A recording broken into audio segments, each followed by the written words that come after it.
Glória a Deus. Por isso, eu peço que você agora abra a palavra de Deus em Tiago. Tiago, capítulo 1. Tiago, capítulo 1.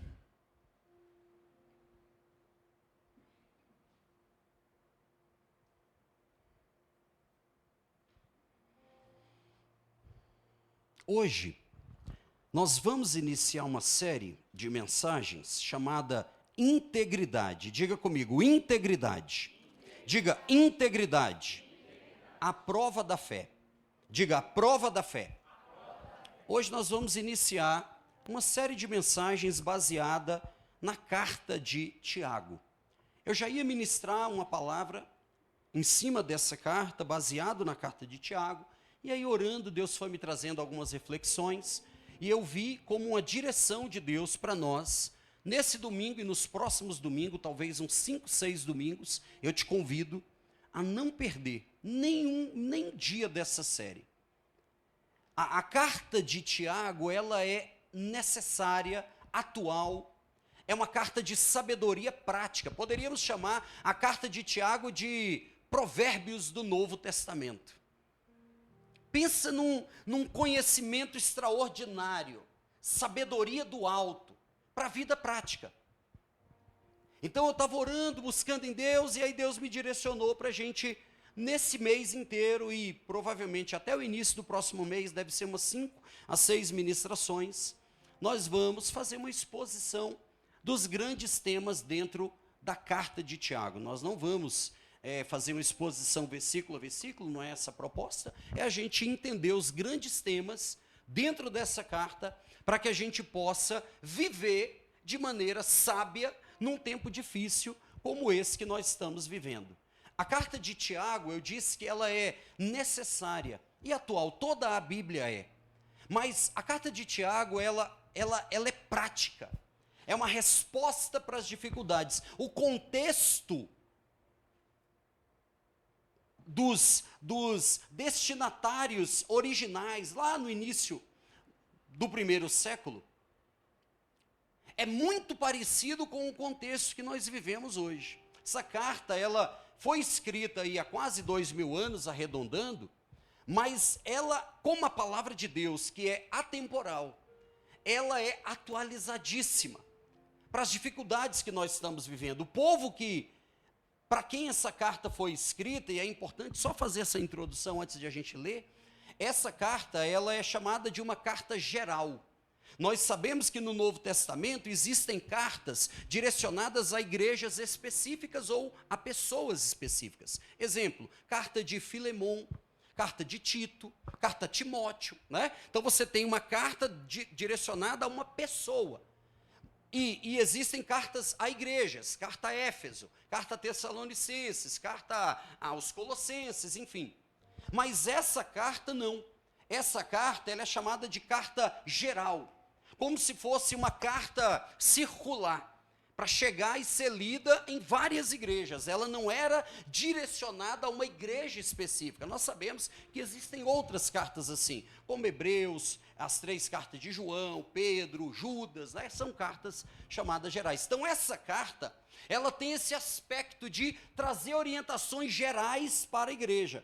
E qual era o contexto que os irmãos que receberam essa carta lá no início estavam vivendo? Basicamente 2 problemas que Tiago procura enfrentar quando envia essa carta àqueles irmãos. Basicamente 2 problemas. Primeiro, ele queria ensinar à luz do evangelho como enfrentar as dificuldades e provações da vida sem perder a fé. Tem alguém aqui passando por provação ou dificuldade além de mim?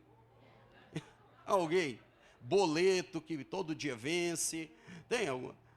Então veja, o tanto que isso por si só já é atualizadíssimo. Os irmãos lá do primeiro século estavam passando por problemas seríssimos. Além da perseguição crescente do primeiro século, essa igreja inicial ela era formada por pessoas muito simples, pessoas comuns mesmo, da comunidade ali, pequenos comerciantes, trabalhadores, diaristas, órfãos, soldados. Muitos desses irmãos do primeiro século, eles estavam passando por problemas com seus patrões, que estavam explorando eles, retinha salários, exigia deles mais do que eles podiam entregar. Esses irmãos também estavam culturalmente passando por uma grande perseguição. Por quê? Porque eles, por exemplo, não adoravam aos deuses greco-romanos. Então, eles eram chamados, Lu, de ateus. Pensa, eles eram chamados de ateus por não acreditar naquele panteão de deuses que existia naquela época.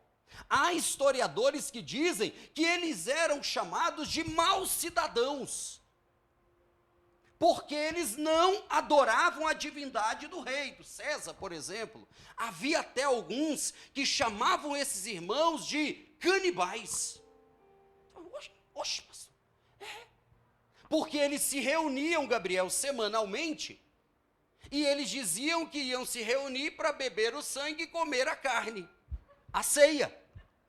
Então, com falsas especulações, chamavam esses cristãos do primeiro século até de canibais. Pensa, essa era um contexto, pensa um contexto de extrema dificuldade. E Tiago, então, vai escrever, entre outras coisas, para dizer como vocês devem reagir às dificuldades da vida sem perder a fé.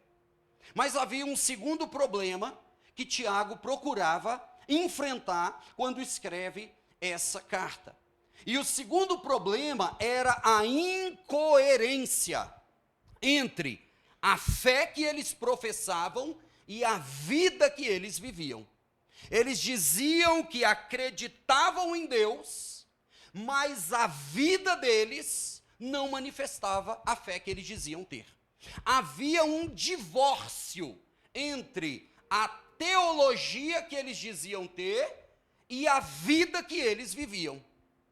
Então Tiago vai escrever para consolá-los e orientá-los acerca dos problemas, e Tiago vai também trazer princípios de sabedoria prática para que não houvesse esse divórcio entre a fé e a vida.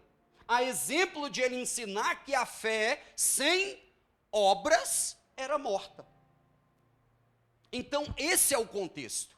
E se nós olharmos a igreja do século 21, isso permanece muito atual. Isso permanece extremamente necessário. Nós passamos por provações de toda ordem e a todo momento nós temos que estar atentos para que a nossa vida não seja uma hipocrisia. Para que a nossa fé não seja apenas teórica. Então, essa carta, meus amigos, inclusive eu quero, como pastor, sugerir que você reserve 25 minutos desta semana, todos os dias. Quantos que eu falei? 25 minutos dá menos de 2% do seu dia. 1% do dia são 15 minutos.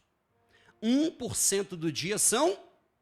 Se você reserva 15 minutos para qualquer atividade que seja, você está usando 1% do seu dia, Fred, para aquela atividade. 25 minutos você vai gastar aí 1,6 mais ou menos do seu dia. 1,6% do seu dia, 25 minutos. Se você reservar 25 minutos todos os dias, eu estou te dando um conselho pastoral, que você faça isso. E você vai conseguir ler os 5 capítulos dessa carta em 25 minutos. Se você ler rápido, você vai ler em menos. Eu coloquei 25 já estendendo. Eu marquei, lendo, eu li em 17 minutos. Mas, se você ler um pouco mais devagar e tal, você vai ler 25 minutinhos. E eu quero sugerir, nós vamos passar algumas semanas falando desta carta. E eu gostaria que você fizesse essa semana esse exercício, de ler todos os dias. Gostaria que você lesse 2 vezes a carta inteira por dia. São apenas 50 minutos. Menos de praticamente 3% do seu dia. É pouquíssimo. Sim ou não? É possível, sim ou não? E quem vai ganhar com isso? Deus vai ficar mais santo? Sim ou não? Você vai ganhar muita sabedoria do alto. Amém? Então essa carta, ela é maravilhosa, atual, necessária, Provérbios do Novo Testamento, está aqui, em apenas 5 capítulos. A carta já traz o nome do seu autor, Tiago. É importante a gente destacar, segundo a grande maioria dos teólogos, estudiosos, enfim, que esse Tiago que escreve a carta não é o Tiago, irmão de João, o filho de Zebedeu. Esse Tiago aqui é o Tiago, irmão de Jesus. Pastor, mas eu achei que Jesus não tinha irmão. Tem irmão, Jesus tem. A Bíblia cita pelo menos 4 nomes de irmãos. Eu não vou lembrar todos aqui, mas se eu não me engano, Tiago, Simão, Judas, mas não é o traidor, né, irmãos? E tem mais um que agora eu não lembro realmente o nome. Se alguém lembrar, me ajuda. Eu não... João, né? Enfim, então, João. Então tá aí a contribuição. Tiago, João, Judas e Simão. Aí ele diz, além de irmãs. Então esse Tiago que escreve essa carta é o Tiago, irmão de Jesus, está citado nas Escrituras. Marcos 6 cita ele, Mateus 13 cita. Então esse Tiago é que escreve a carta. O contexto, vamos ler agora a carta. Eu vou ler o capítulo 1 inteiro, e aí depois eu vou trazer o recorte do que eu quero compartilhar com você. Achei necessária essa introdução para você entender o contexto e a importância do que vamos falar. Então vamos a Tiago capítulo 1, verso 1.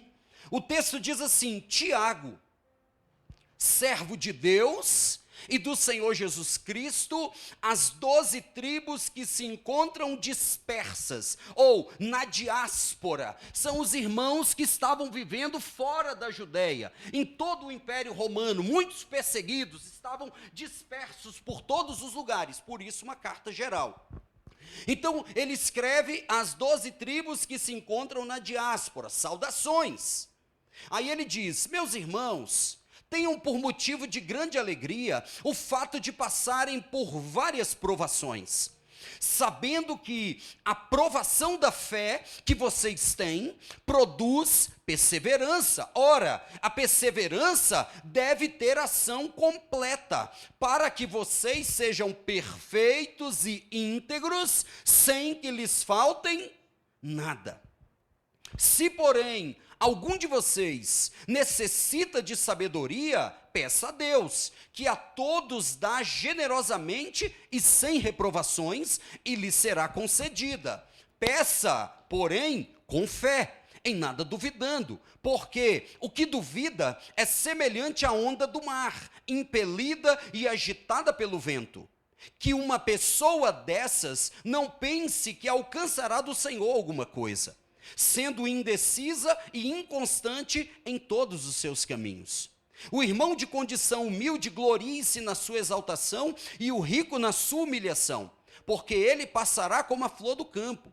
Porque o sol se levanta com seu calor ardente, a planta seca, a flor cai e a formosura do seu aspecto desaparece. Assim também o rico murchará em seus caminhos. Bem-aventurado é aquele que suporta com perseverança a provação, porque depois de ter sido aprovado, receberá a coroa da vida, a qual o Senhor prometeu aos que o amam.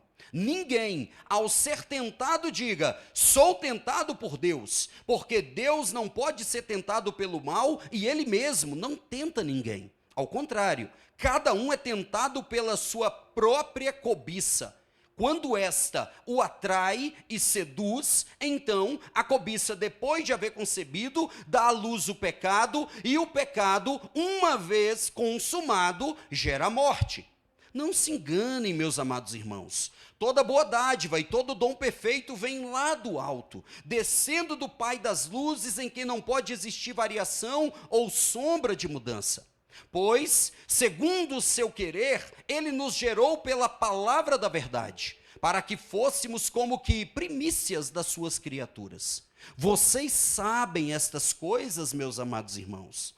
Cada um esteja pronto para ouvir, mas seja tardio para falar, tardio para ficar irado, porque a ira humana não produz a justiça de Deus. Portanto, deixando toda impureza e acúmulo de maldade, acolham com mansidão a palavra implantada em vocês, a qual é poderosa para salvá-los. Sejam praticantes da palavra e não somente ouvintes, enganando a vocês mesmos. Porque se alguém é ouvinte da palavra e não praticante, assemelha-se àquele que contempla o seu rosto natural num espelho, pois contempla a si mesmo, se retira e logo esquece como era a sua aparência. Mas aquele que atenta bem para a lei perfeita, lei da liberdade, e nela persevera, não sendo ouvinte que logo se esquece, mas operoso praticante, esse será bem-aventurado em tudo que realizar.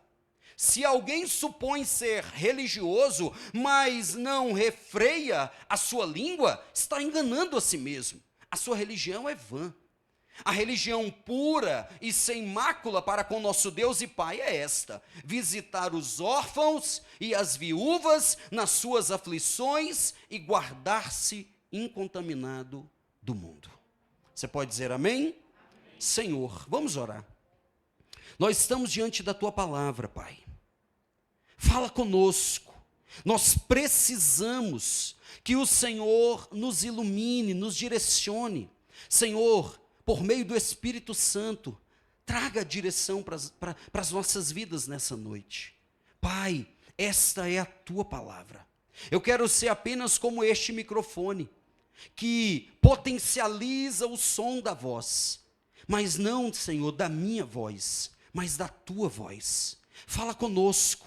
Precisamos que o Senhor nos oriente, precisamos que o Senhor nos corrija, nos conduza e nos dirija, em nome de Jesus, amém e amém. Diga comigo, como reagir e enfrentar as dificuldades sem perder a fé.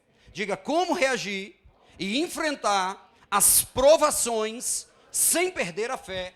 Esse é o tema da ministração de hoje, que eu quero compartilhar com você. Veja que Tiago, quando ele escreve esse capítulo, no capítulo 1, ele aborda os dois problemas, já, e depois ele vai detalhá-los, nos capítulos 2, 3, 4 e 5. Mas Tiago, no capítulo 1, já mostra os dois problemas, as provações e a vida de alguém que ouve e não pratica. A vida daquele que acha que escutar um sermão é suficiente para ele viver bem com Deus, e não é. Ele ensina que nós devemos ser operantes, praticantes da palavra, para que a gente não se auto-engane.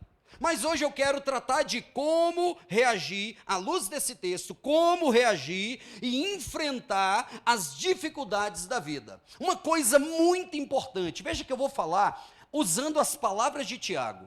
Quando chega no finalzinho do capítulo, se eu não me engano, lá para o verso 19, Tiago, ele vem falando todas essas verdades, e ele fala assim, meus irmãos, vocês sabem dessas coisas.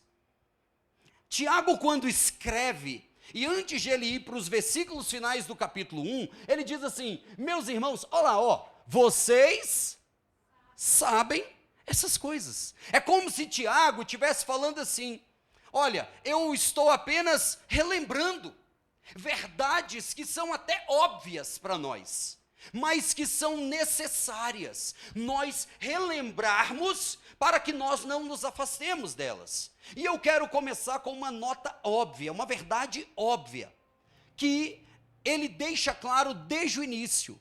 Eu, você, por mais espirituais que sejamos, vamos passar por provações.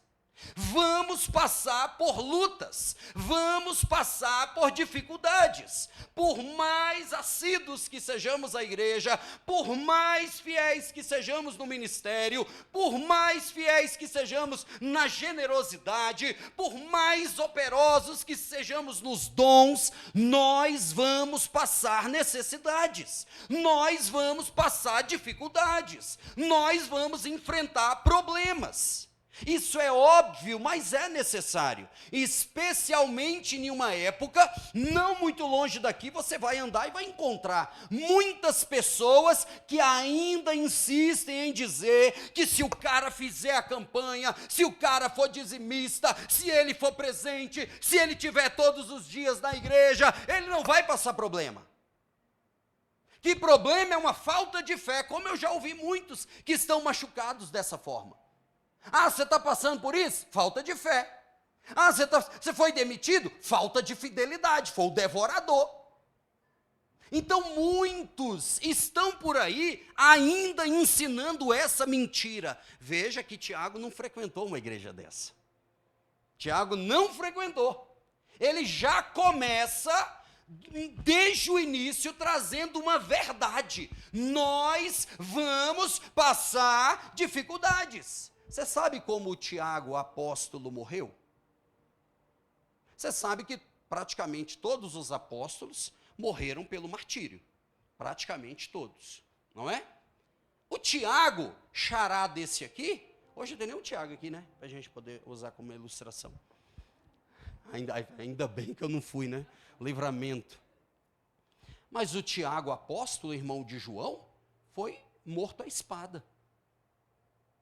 Esse Tiago aqui foi jogado de um pináculo, imagina de uma, como a gente pode falar, de uma varanda de um templo. Imagine um templo que tem uma varanda, ele foi jogado e depois apedrejado. Pensa. A misericórdia, pastor. Irmãos, a gente precisa encarar essas realidades, porque às vezes a gente está achando que o cristianismo é um parque de diversões. A gente está achando que está muito cansativo vir à igreja, orar, exercer uma escala. Irmão, isso é playground gospel. Esses caras morreram por amor a Cristo, cerrado ao meio, crucificado de cabeça para baixo, decapitado, jogado em panela de óleo quente. Pensa, irmãos, a vida cristã, ela é desafiadora. Tiago começa, e olha que declaração absurda, Bruno, que ele traz. Em uma época em que nós estamos, e é até esperada, a nossa fisiologia, inclusive cerebral, é feita para a gente fugir de problema, fugir daquilo que gaste energia. Em uma época que a gente está, Gabriel, fugindo de tudo que é a menor dificuldade, Tiago começa o texto com uma declaração absurda. Ele diz, irmãos, considerem. Olha os versos 2. Se puder ir colocando para mim, vai me ajudar para os irmãos acompanharem. E aí eu sugiro, se você puder, no próximo domingo, traga sua Bíblia, porque vai ser exposição, não verso a verso, mas a gente vai procurar sempre caminhar pela Bíblia. Ele diz no verso 2, meus irmãos, considerem motivo de grande alegria quando vocês passarem por diversas provações. Você fala, tá doido? É ou não é? Ele está dizendo, Gabi, que é para eu considerar, e não é só de alegria não, Nayara, ele diz de grande alegria, em algumas versões de toda alegria. Considerem motivo de alegria vocês passarem por, e não é uma provação, olha lá, passarem por Jesus amado. Essa palavra várias aí, é a mesma raiz da nossa palavra policromático, sabe, de múltiplas cores. O que ele está dizendo é assim, é a mesma raiz da nossa palavra de múltiplas cores. O que ele está dizendo é assim, considerem por motivo de grande alegria o fato de vocês passarem por provações de todo jeito. Provações financeiras, espirituais, no relacionamento, na família, nas finanças. Veja que ele não engana. Eu acho lindo isso na Bíblia. A Bíblia não tem letrinhas pequenas de contrato escondidas que você só as vê depois que assinou. Não tem. É tudo claro. É tudo estampado. E ele diz, considerem motivo. Aí você fala, alegrar-se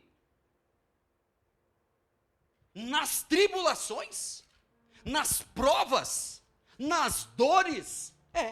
Esse é o chamado. Essa é a atitude. Ele não está dizendo para a gente sentir. Ele está dizendo, haja dessa forma. Aí você fala, pastor, isso é doideira. Não é tão doideira, é porque tudo que é espiritual a gente tem mais dificuldade de aplicar. Mas pensa bem, se você vai para a academia, imagine que você vai para a academia, seja homem, seja mulher, normalmente qualquer treino de força vai exigir uma mínima força. É óbvio. Não é? Eu estou falando só coisas óbvias. E tudo vai ser muito óbvio. Mas veja, se o cara vai para a academia, E ele fica lá, Luiz, levantando aquele pezinho de 1 quilo, ele vai sair de lá igual um grilo. Até rimou. É ou não é? Ó, não tem dor, aí é clichê pra caramba, mas eu vou falar. Não tem dor e não tem ganho, né? Essa é péssima, mas enfim. Mas é real, é ou não é? Não tem dor, não tem ganho. Aí ele fala, não pode ser assim. Eu preciso sair de lá e sentir pelo menos uma dorzinha. Aí quando ele sai de lá sentindo a dor, ele se alegra. Porque o que gera na cabeça? Essa dor representa o quê? Crescimento. Percebeu como é fácil? É isso que Tiago está querendo nos ensinar. De forma simples. Ele está dizendo, essa dor, essa provação, essa situação, de alguma forma, vai gerar um ganho que eu não estou entendendo. Alegrem-se. Aí, olha o texto. Considere motivo de grande alegria você passar por diversas provações. Por quê? Aí ele responde. Porque vocês sabem que a prova da sua fé produz perseverança. O que ele está dizendo para nós, Gabriel? Que sem passar na prova, sem a nossa fé ser provada, testada, e a linguagem aqui é a linguagem de um joalheiro, que pega o ouro e está cheio de misturas e ele joga na fornalha. E aquece, e aquece, e aquece. Quanto mais aquece, vai tendo aquela ebulição, o ouro vai perdendo as impurezas e vai ficando puro. O ouro, porque ninguém quer um ouro misturado, ninguém quer um ouro. A esposa que está aqui, que ganhou agora um anel de ouro, não vai gostar se amanhã ao tomar banho ele ficar preto. Ou sair o ouro pela água. Não vai falar, esse não é de ouro. É ou não é? Então ele está dizendo que assim como o ouro, o melhor ouro, só chega nessa condição depois de passar, Daiane, pelo joalheiro que testa pelo fogo, assim é a nossa fé. Não há como, meus amigos, nós permanecermos crentes nessa atual estada da vida sem perseverança. Só que eu não adquiro perseverança no mar de rosas. Olha a situação como é problemática. Eu preciso de perseverança.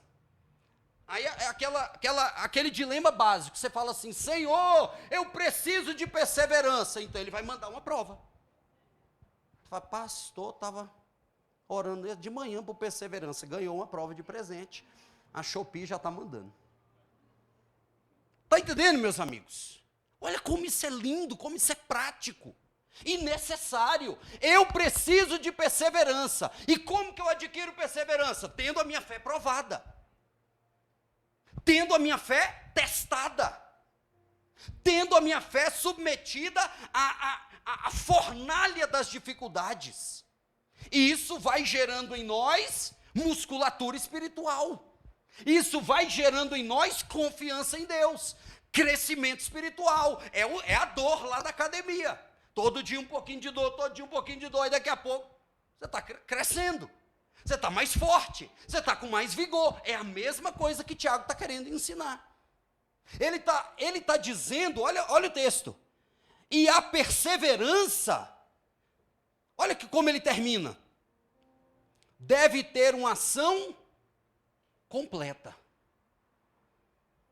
a fim de que vocês sejam maduros e íntegros, sem que lhes falte coisa alguma. Olha Bruno, o que Tiago está nos ensinando nessa noite? Que Deus quer que eu e você perseveremos até que Ele nos forme em caráter, em fé, em maturidade, de maneira que não falte mais nada.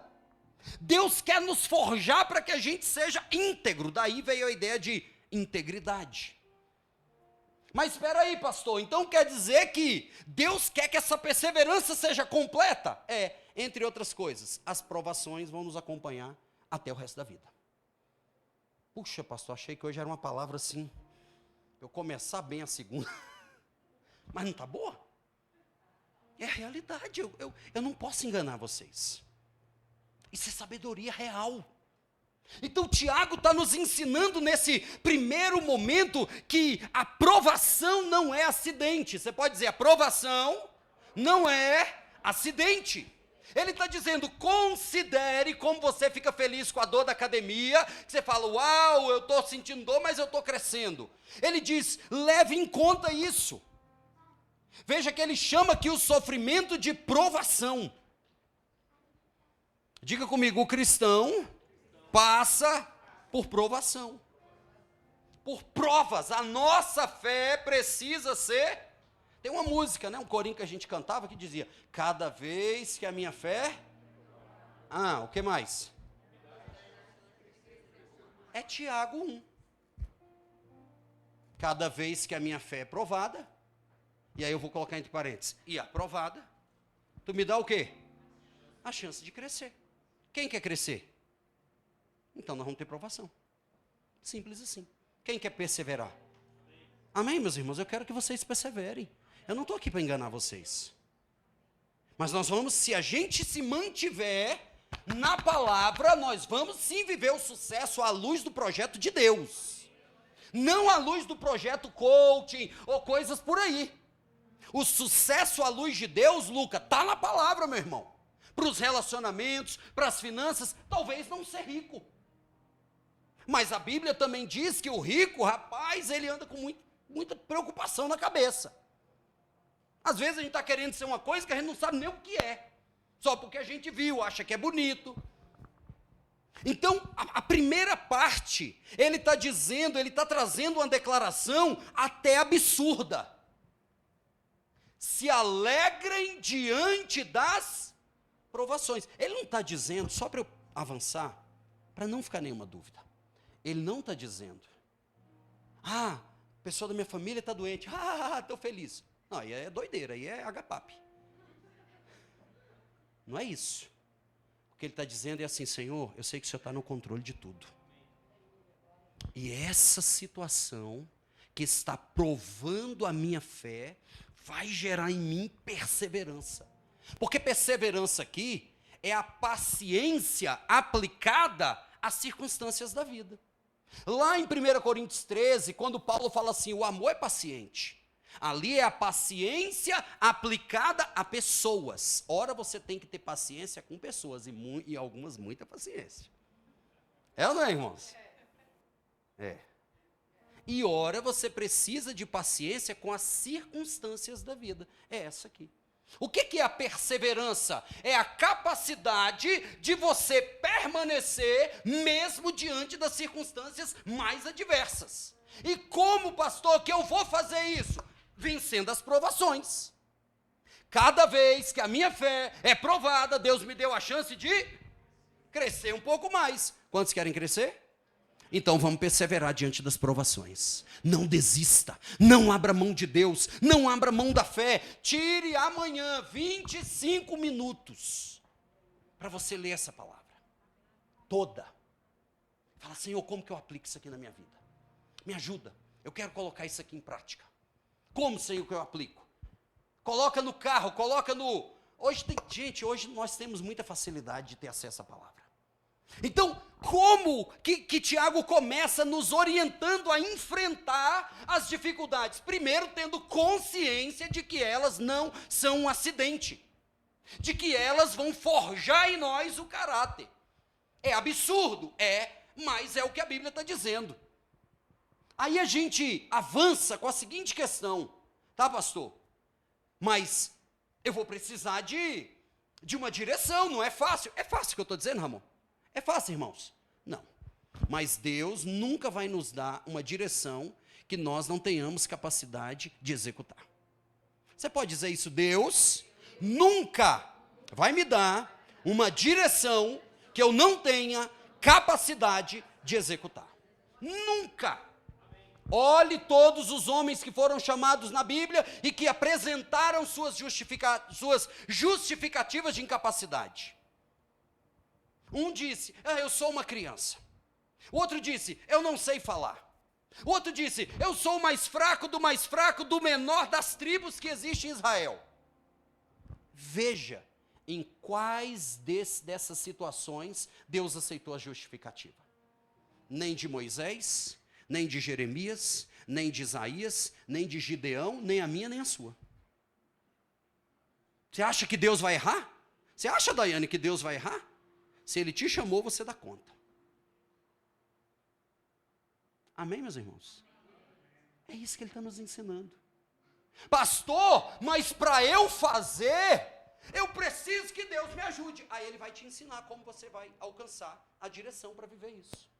Vamos avançar? Olha o texto. Ele diz no verso 4, olha o verso 4, termina assim: ora, a perseverança deve ter ação completa para que vocês sejam perfeitos e íntegros, sem lhes faltar nada. Aí ele diz, você vai precisar nesse processo de sabedoria. Olha lá, verso 5. Se porém algum de vocês tem necessidade de, Japão, sabedoria, é o que nós vamos precisar para viver essa palavra.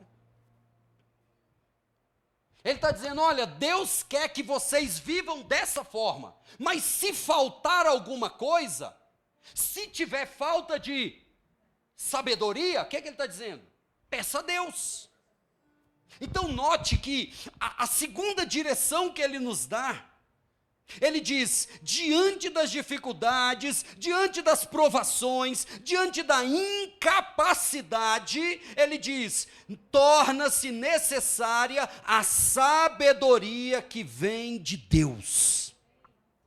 Essa sabedoria não vem com os livros, não vem com o diploma, não vem com a faculdade, não vem com o doutorado, não vem com nada disso, irmãos. Essa sabedoria é o conhecimento que vem direto de Deus. É a capacidade de você tomar decisões acertadas à luz do temor de Deus. É você saber discernir entre o que é certo e o que é errado à luz do temor de Deus. Vou te dar um exemplo. Uma família que não tem sabedoria, e eu já vi isso acontecer algumas vezes.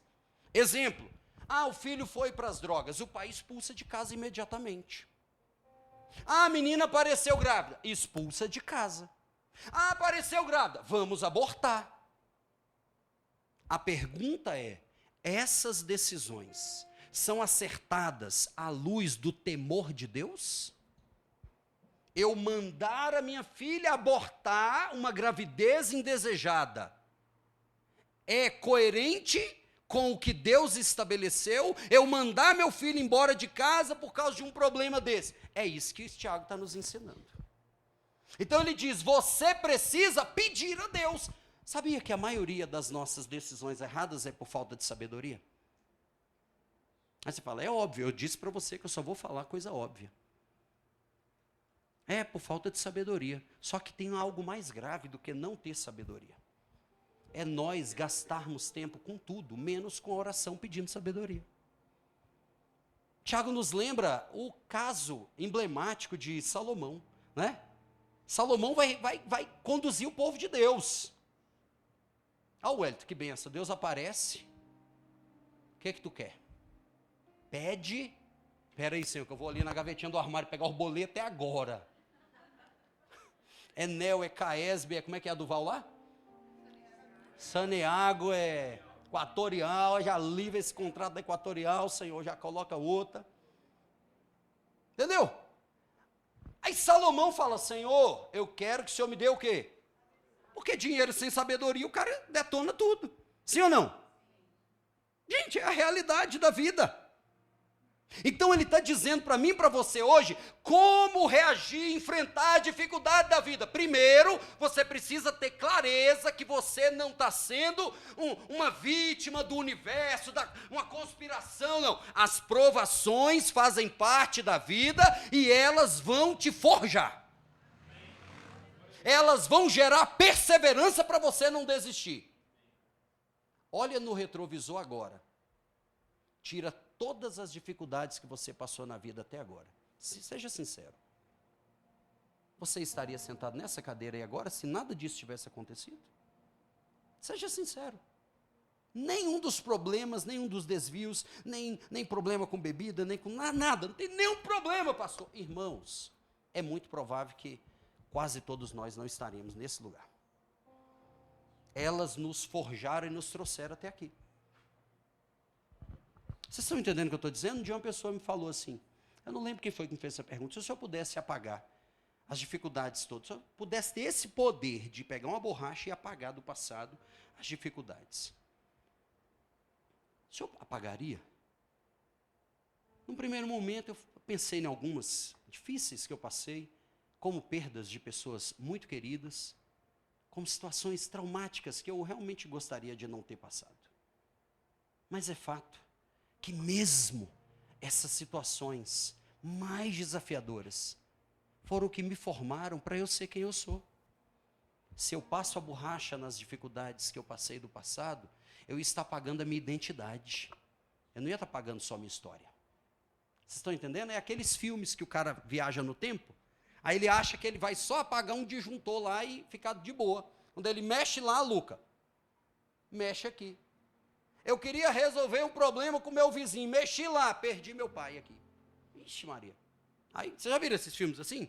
É a história da vida. Então Tiago está dizendo para mim e para você hoje, diga comigo, eu preciso de sabedoria que vem de Deus. Agora olha o que ele diz, se você tem falta de sabedoria, olha como é simples, irmão, peça a Deus. Pastor, é simples assim? Ó, Kézia, é simples assim? Senhor, me dá sabedoria, que o Senhor me... Tem gente que faz mulher que faz essa oração, sabe, João? Senhor, me dá sabedoria, porque se o Senhor me der força, eu mato. Peça a Deus. Tem falta? Peça a Deus. Você precisa tomar uma decisão importante essa semana? Peça a Deus sabedoria. E olha que lindo o texto, peça a Deus que a todos dá, coloca o texto para mim, Vitinho, por gentileza, meu filho, eu acho que é o verso 5, por favor, eu queria acompanhando aqui, rapidão, olha isso, olha lá, se porém, algum de vocês necessita de sabedoria, peça a Deus que Ele dá a todos livremente, irmão, você pede, Ele dá. E ele ainda diz assim, ó, sem reprovação, Bruno, sabe o quê? Em algumas versões vai estar dizendo assim, sem lançar em rosto. Sabe o que é lançar em rosto? É quando você vai pedir um favor novamente para uma pessoa, fala assim, faz isso aqui. Mas eu já fiz semana passada. Por que você não aproveitou aquela oportunidade? Deus não faz isso. É isso que ele está dizendo. Se você não tem sabedoria, peça a Deus. Você pediu, Ele dá. Generosamente, livremente, sem reprovar, e ela lhe será o quê? Concedida, irmão. Não tem como enfrentar as dificuldades da vida sem a sabedoria que vem do alto, irmãos.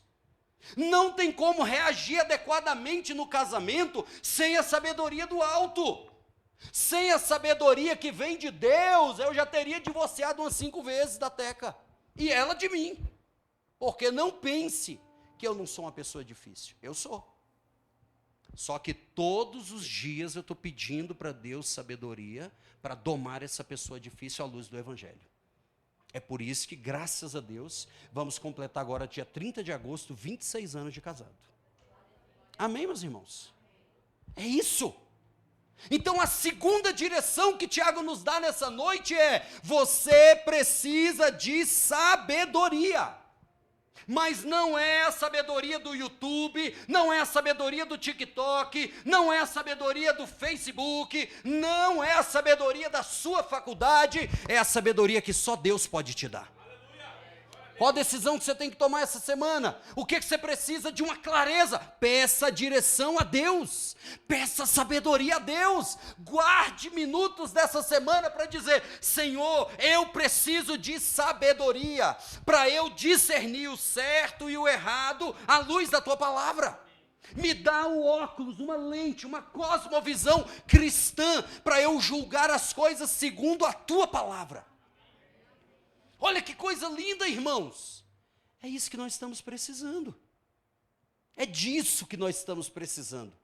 Para a gente perseverar e viver o extraordinário de Deus. Então ele diz, olha, vocês têm falta de sabedoria? Peça a Deus. Ele vai dar para vocês. Agora, ele diz o seguinte, olha lá. Pode continuar, por favor, meu filho. Olha lá. Peça, porém, com... em nada duvidando. Pois o que duvida é semelhante, como diz Lulu Santos, como uma onda do mar. Olha lá, está escrito. O que ele está dizendo, Leuton? Peça, porém, com fé. Porque se você pedir duvidando, ele compara como a onda do que é instável, é inconstante. Se o vento vai da terra para o mar, a onda vai de um jeito. Se o vento vem do mar para a terra, a onda vai de outro. Você está entendendo o que eu estou falando? É assim, se nós não confiarmos em Deus. Às vezes a gente pede para Deus a sabedoria, Deus dá. Aí você vai ouvir o amigo, o vizinho, o chat GPT. Aí você... Não, acho que meu vizinho, ele sabe muito mais do que Deus. Ele é fera. É bom ouvir bons conselhos, sim ou não? A Bíblia diz que na multidão de conselhos os projetos se concluem, prosperam. Mas, irmão, ninguém é mais sábio do que Deus. Em Provérbios, Deus é personificado, meu amigo pastor Raul, como a própria sabedoria. Você veja que em vários capítulos de Provérbios, a sabedoria se personifica e fala com a gente. Então ele está dizendo, peça, porém, com fé. Porque se você não pedir com fé, você ficar duvidando, você é como a onda do mar, impelida, agitada. Verso 7, por favor. Olha o que acontece se a gente não usa fé. O que está escrito? Uma pessoa dessa não pense que alcançará do Senhor. Ele está dizendo, sem fé, você não vai alcançar nada. É por isso que Hebreus 11:6 diz assim, sem fé é impossível agradar a Deus, porque é necessário que aqueles que se aproximam de Deus, creia que Ele existe e é galardoador daqueles que o buscam. Sem fé é impossível agradar a Deus. Ele está dizendo, peça com fé. Verso 8, coloca lá agora em Tiago 1:8 para a gente avançar para terminar. Olha lá, Tiago 1:8. Ele está dizendo que se eu e você, escute isso, não tivermos fé, não pedirmos com fé, além de comparar a uma onda do mar, ele diz que nós seremos indecisos e inconstantes em todos os caminhos. Olha o que a falta de fé causa. É interessante que aqui na NA está a palavra indeciso, mas em outras versões fala de um coração dobre. Fala de um ânimo dobre. Sabe o que é essa ideia do ânimo dobre? É literalmente uma pessoa com duas almas. A mente dividida. É assim, uma parte da pessoa quer Deus, quer a fé, quer perseverar. A outra quer o mundo, quer se afastar de Deus. A pessoa está dividida. Então ele compara a falta de fé, ora a instabilidade da onda, ora uma pessoa dividida, de alma dividida, uma pessoa que ela está vivendo uma crise existencial, porque uma parte dela quer ir para Deus, a outra parte não quer nada com Deus. Hoje ela sai falando em língua, amanhã ela não acredita que o Espírito Santo existe. É isso que ele está dizendo. Então nós precisamos de sabedoria. Diga, eu preciso de sabedoria que vem do alto.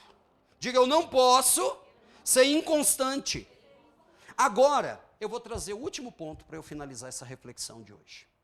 Tiago, então, está nos ensinando a sabedoria de Deus, as direções de Deus, para que eu possa reagir e enfrentar as dificuldades sem perder a fé.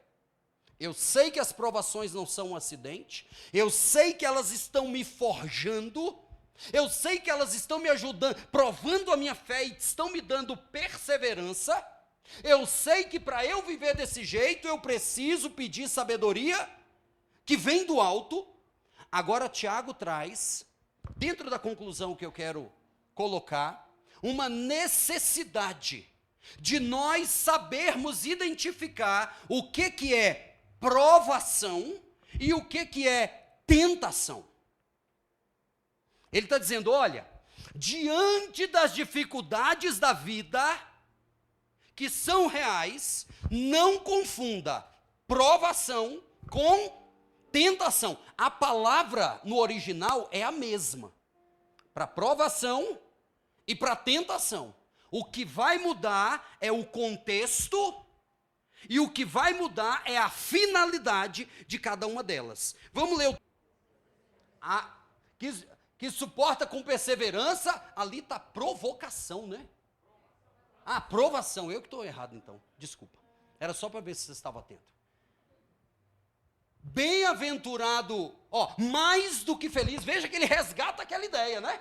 Mais do que feliz é aquele que suporta, aquele que não desiste. Deixa eu falar algo para você. Você não vai se arrepender de não ter desistido do seu casamento. Você não vai se arrepender de não ter desistido do seu ministério.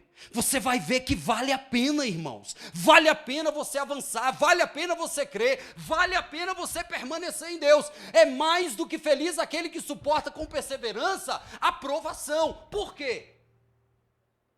Porque depois de ter sido aprovado, passou no teste. Veja que ele coloca essas realidades como um professor, Ellen, que vai dando testes. Se o professor não testa, o senhor é professor, o senhor dá teste para os alunos? Veja, se não testar o aluno, esse estudo ele não vai ter valor. Você não sabe se o cara progride, é ou não é? Não é? Então você precisa testar à medida que ele vai crescendo, você vai dando teste, você vai provando. É isso que ele está dizendo. Mais do que feliz é aquele que suporta com perseverança a provação. Então escute, Deus permite provações, não é para eu e você reprovar, é para a gente ser aprovado. E eu não estou dizendo que tudo que você passa é Deus. Não, essa é uma prova. Não. Que eu estou dizendo que Deus usa até mesmo as situações mais desafiadoras para gerar perseverança em nós. Olha lá. Bem-aventurado aquele que suporta com perseverança a provação. Por quê? Porque depois de ter sido aprovado, ele vai receber o quê? Gente, isso aí é o prêmio maior. Percebe para onde que Tiago está elevando, Ramon, a coisa? Recebe a coroa da vida, a qual o Senhor prometeu aos que o amam. Ele está dizendo para aqueles que estavam sendo perseguidos no primeiro século e para mim e para você hoje. Ele está dizendo, gente, além de você vencer essa provação terrena, e você vai se sentir feliz por ter vencido, há um prêmio extraordinário que é a coroa da vida. Coroa da vida aqui significa a vida como coroa, a vida eterna como um prêmio. A vida eterna por aqueles que perseveraram. Aquele que perseverar, pelo menos um pouquinho será salvo. É assim? Não. Aquele que perseverar até o fim. Agora, avança. Ninguém, ao ser, olha agora o que está ali. Tentado, diga. De Deus sou tentado, porque Deus não pode ser tentado pelo mal, e Ele mesmo, ninguém tenta. Escute, a provação, ela pode se revelar numa situação diária, do dia a dia, no seu trabalho, no seu casamento, nas suas finanças, onde você está, onde você estiver, Glau. Você pode se deparar com uma situação que, a depender da forma que você vai lidar com ela, ela pode ser uma provação, ou ela pode virar uma tentação. E uma coisa importante, Deus não tenta ninguém. A tentação vem para nos tirar do foco, para nos levar a pecar, para nos reprovar. Você viu que a aprovação não. Deus quer que eu e você sejamos aprovados para receber a coroa da vida. Não é um diploma apenas. É a vida eterna como coroa. Agora, cuidado. Por que Tiago está dizendo isso aqui? Porque muitos cristãos estavam enfrentando dificuldade e muitos estavam caindo no pecado, irmão Adalto. E aí eles diziam assim, foi Deus que mandou esse pecado. Foi Deus que colocou essa armadilha no meu caminho para eu pecar. Você acredita que eu já ouvi pessoas que caíram em adultério e que disseram assim, foi Deus que permitiu, que me colocou essa pessoa para que a gente pudesse depois. Não vai, irmão, Deus não vai destruir uma família. Você está entendendo? Isso é ilógico. Tiago refuta isso. Avança aqui, por favor, eu quero dar uma ilustração para eu terminar. Avança, meu amigo, por favor.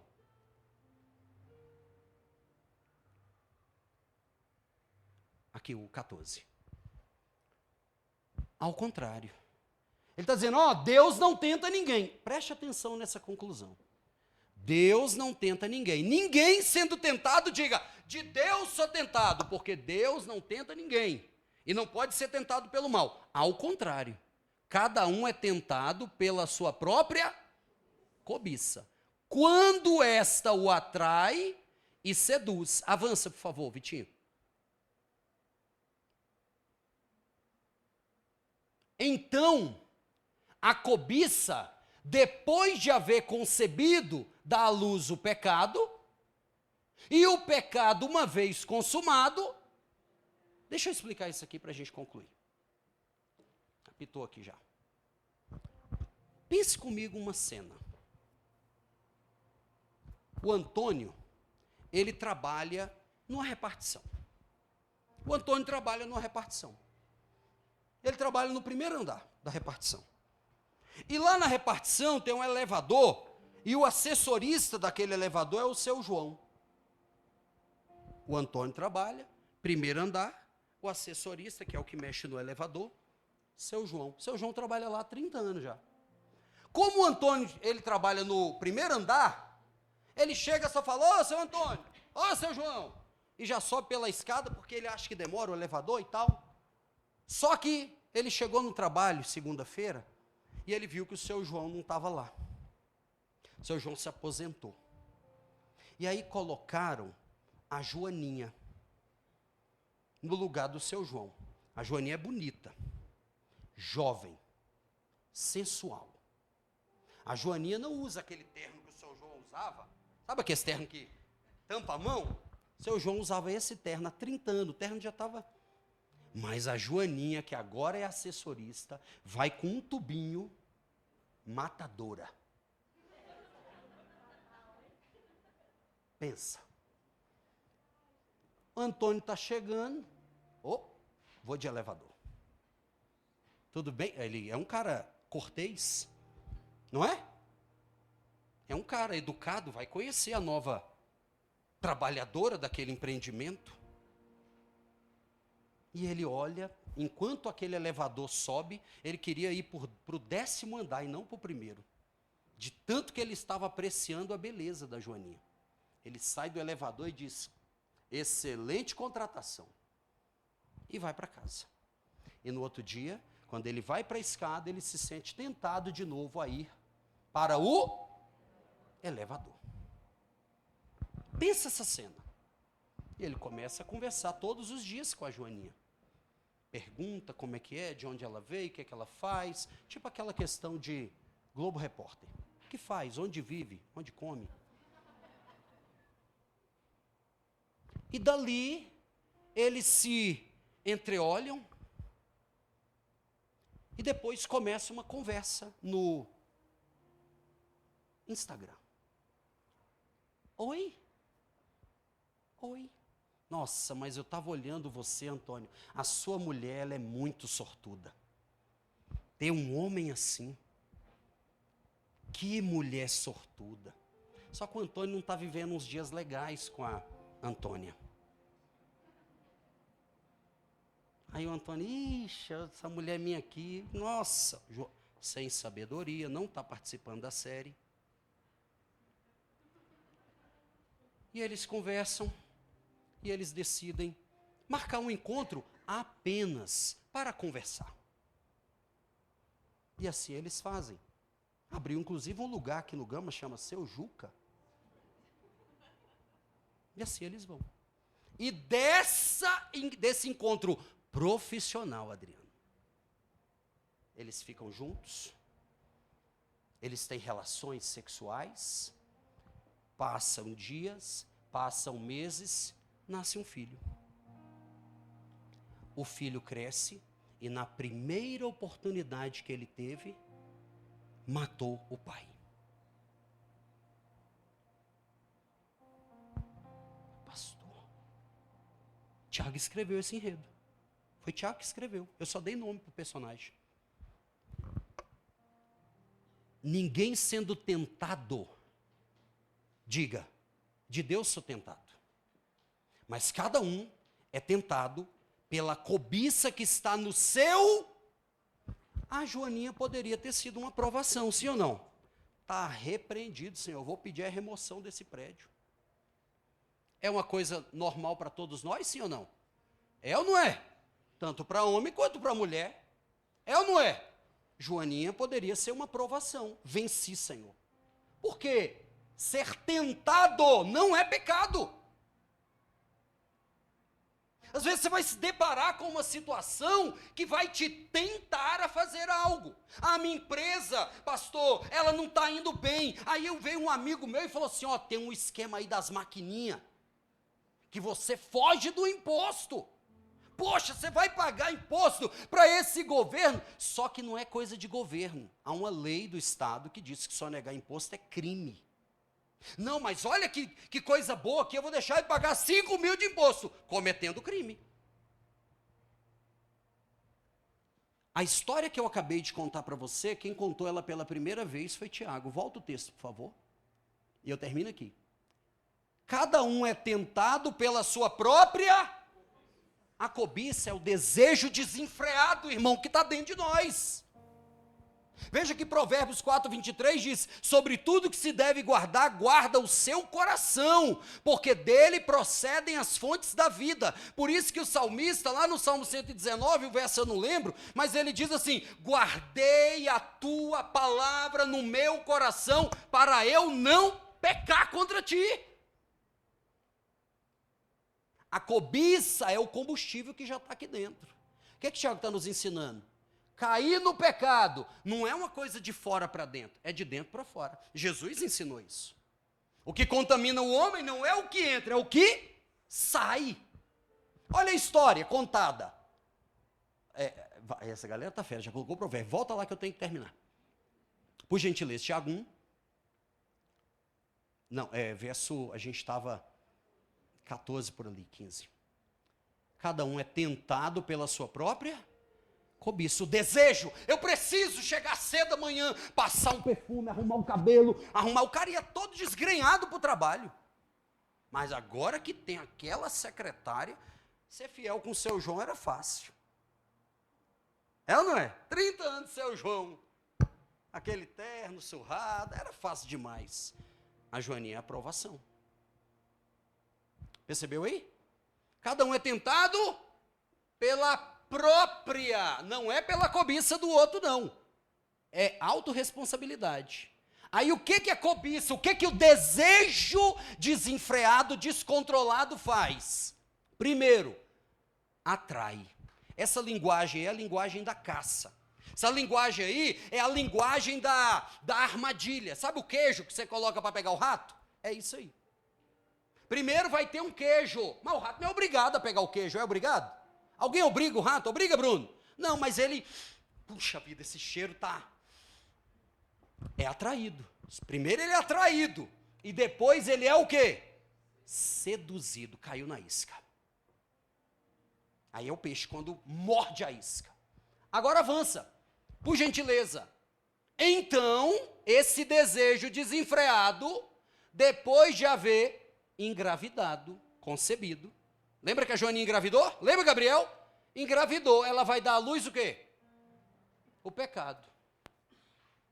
E o pecado faz o quê? Mata o pai. O pecado tem DNA. Quando nós pecamos, o pecado é nosso filho. Pode levar no programa do Ratinho fazer o DNA. Só para dar uma quebrada. Vocês estão entendendo o que o Tiago está falando? Se eu e você queremos reagir e vencer, enfrentar as dificuldades da vida sem perder a fé, ele termina dando esse último conselho. Identifique o que é provação, que te aprova, que te promove, com o que é tentação. Porque se nós não tivermos cuidado, além de pecar, nós vamos atribuir a Deus. A culpa foi de Deus que permitiu a empresa colocar aquela mulher lá. Deus está falando, não. A culpa foi sua.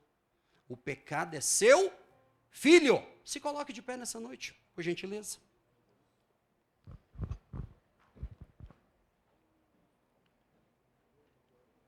Como que eu posso, pastor, vencer? Primeiro, saiba que as provações não são acidente. Segundo, que elas vão testar a sua fé para gerar maturidade. Terceiro, você precisa de sabedoria que vem de Deus. E eu te dei um conselho pastoral. Eu quero que você me dê um presente para o dia do pastor. Você vai tirar 25 minutos cada dia dessa semana e vai ler a carta de Tiago. Posso ouvir um amém? Amém. É isso.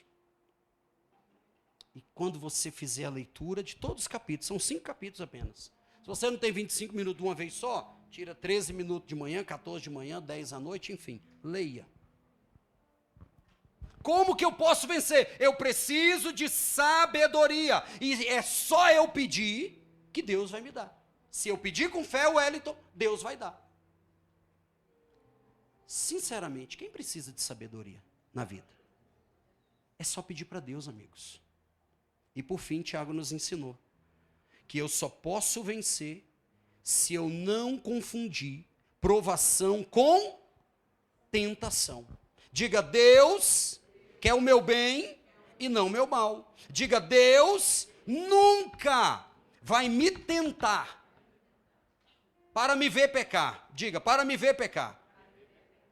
Então hoje, meus amigos, eu quero orar com você. Quando Tiago termina essa reflexão, nessa parte, ele diz assim: toda sabedoria, toda coisa boa, todo dom, tudo que é bom, vem de Deus, do Pai das luzes, em quem não há mudança nem sombra de variação. Deus é sempre bom. Deus é sempre bom. Essa provação que você está passando e que eu estou passando, pensa no tanto de provação que eu estou passando esses dias. Muitas. E hoje pela manhã eu acordei muito cedo mesmo, para orar, intencionalmente para orar. Eu estava orando e falei, Deus, como o Senhor cuida de mim? Porque o Senhor me deu essa série, esse texto de Tiago, no momento mais necessário. E eu estou compartilhando com você isso. A provação não é o fim da sua história. Deus está com você. Dele, Wellington, vem só coisas boas. O caráter dele é imutável. Veja que ele diz que Deus é o Pai das luzes, se referindo, pode ser ao sol, à lua, às estrelas. O sol, a depender de como ele vai se movimentando, vai tendo uma variação na nossa sombra. A depender de onde o sol vai, ele vai fazer uma sombra diferente. Tiago está dizendo, confie no caráter imutável de Deus, porque nem sombra de variação haverá. Ele é maravilhoso, ele é bom.